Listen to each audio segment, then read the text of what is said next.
Hi, welcome to quartzcomponents.com. In this video, let us see how to use MicroPython on ESP8266. For detailed documentation, check out quartzcomponents.com.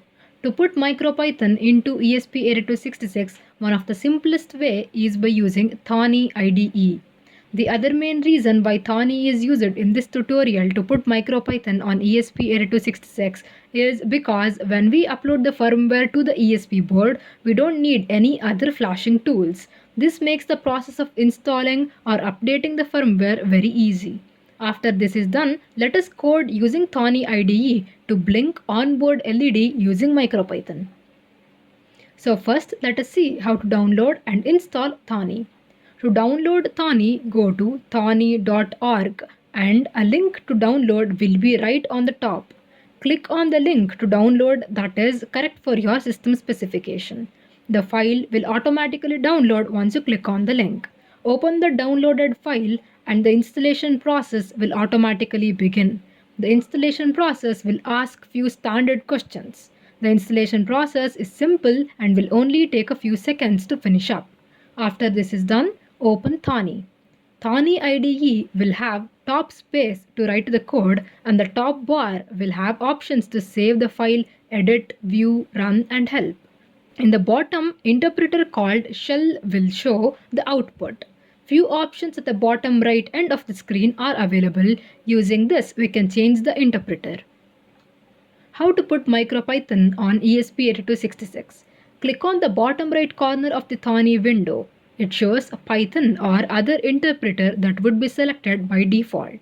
Click on that and on Configure Interpreter to change the interpreter to what we want. This will open a window as shown in the figure. Click on the interpreter options and select MicroPython ESP8266. Now click on Install or Update Firmware.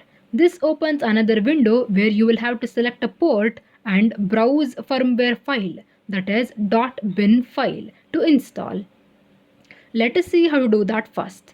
Go to micropython.org and on the top bar click on download. In this page you should be able to browse, that is by scrolling down and searching for ESP8266. Click on the 1 MB file and download the latest stable version of .bin file in downloads or in the folder you desire. You should be able to locate the file location later. Now go back to Thorny where we left off, that is the interpreter window, and click on Browse button and select this .bin file that you've just downloaded. Leave the rest of the settings as it is, that is default settings. Make sure Erase Flash before installing is selected. Now connect the ESP8266 board to your computer or laptop. Then you should be able to see the port to which it is connected. Select this port in the Thorny interpreter window and click on Install. You can see in the same window that it erases the flash and rewrites the desired firmware. You should get a done after the process is successful. Note, if you get any error or if the installation process does not happen as desired, then search for the article Getting Started with MicroPython on the ESP8266 on the official website, and it should lead you to the documentation. Use this page to debug your trouble.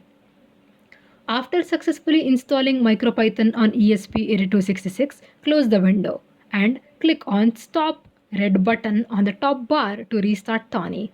If the shell still shows or asks to restart, select on MicroPython ESP8266 again from the bottom right corner. This should not give you any errors and you should be able to type the code in the top workspace. How to blink the onboard LED using MicroPython. Write the following code in the space provided and press the green Run button.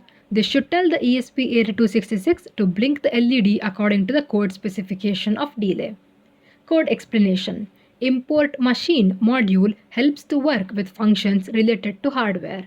Import time module helps to work with time-related functions. The next line is used to assign a variable and declare the pin 16, which is the onboard LED pin number, as output.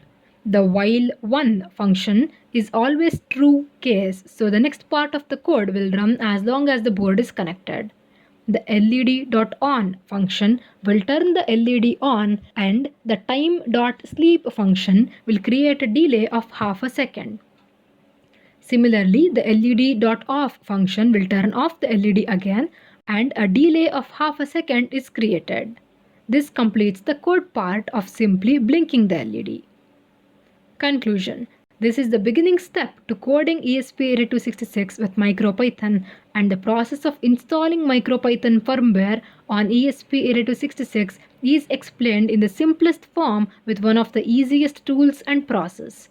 This beginner-friendly guide helps hobbyists and learners to take a step ahead and learn to use the advantages and flexibility of MicroPython on microcontroller boards like ESP8266. Thank you.